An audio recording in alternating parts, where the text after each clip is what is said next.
Alright, so I started kind of talking about this in my other video, but I kind of wanted to just go on to her because I'm really fired up now.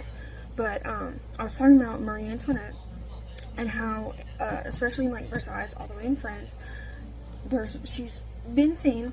She's even helped some tourists find their way out, and that speaks on her character. Even in death, she's a sweet thing. Like, I don't think she ever actually has done anything wrong, but the people wanted to be mad, and so they just found victim in the royal family, and she just happened to be queen at the wrong time. In my honest belief, I feel like if she never got executed, she might have actually fixed it. But they were really young. I know that much. I've watched one of the Marie Antoinette movies, and they were young. But there's a bunch of stories.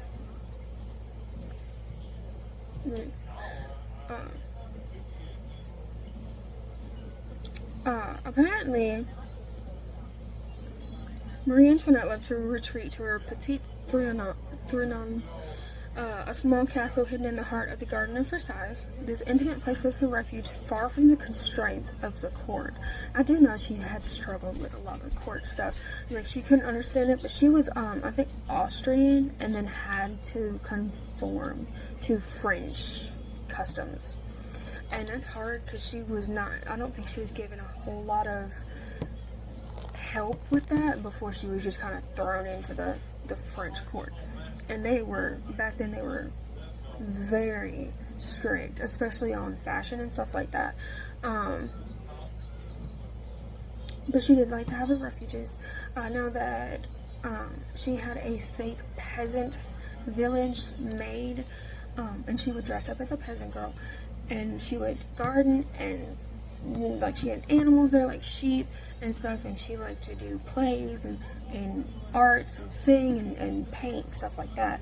She was very much into those things, which is, to me, it's amazing because, you know, she wasn't steeped necessarily in the gossip and the drama as much as she was in other things that were considered mundane now, like, you know, she focused more on arts than image, and to me that's amazing. That speaks well on her character to my fascination. Since the 19th century, several accounts have reported apparitions of a female figure dressed in 18th century clothing, often in the gardens of the Petit Trianon or near the chateau. The figure, described as pale and silent, is said to be that of Marie Antoinette, who is still said to still haunt these places. The most famous story of this apparition dates back to 1901, when two English teachers, Charlotte Ann Moberly and Eleanor Jourdain, claimed to have seen the ghost of the Queen in the gardens of Versailles. They reported feeling a strange, timeless atmosphere, and claimed to have encountered figures dressed in 18th century fashion, including a seated woman who strongly resembled Marie Antoinette. I would love to go there. I would love to go there and experience that, because I feel like stepping into something like that, especially what they consider a timeless atmosphere, and I would love to know what they actually, like, what that means as a feeling. But, to just kind of, like, I bet it feels like you're just stepping straight into history, and to me, that's effortless.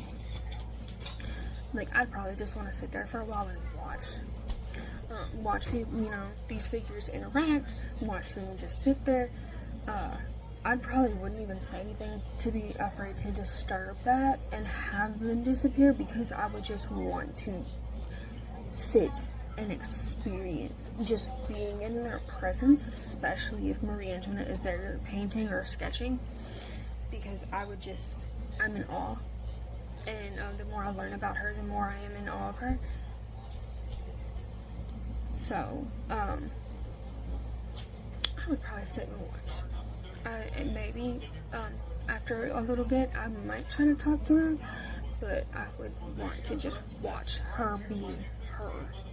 Even if it is not technically her physically, it's still her. The testimony fueled the legend, and since then, other visitors and guards have spoken of strange sensations or unexplained apparitions in the Garden of Versailles and in the corridors of the Petit Trianon. These stories continue to fuel the mystery surrounding the Queen, a tragic figure in French history.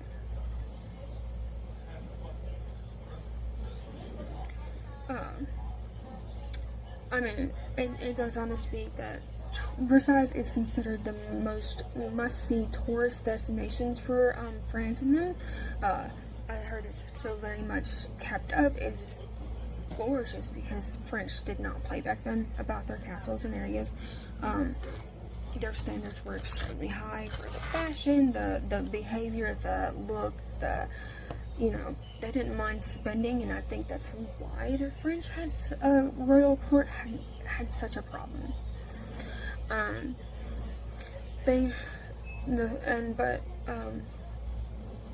Versailles is a must-see tourist destination, but for some, the soul of Marie Antoinette still lingers among the fountains, statues, and salons of the palace.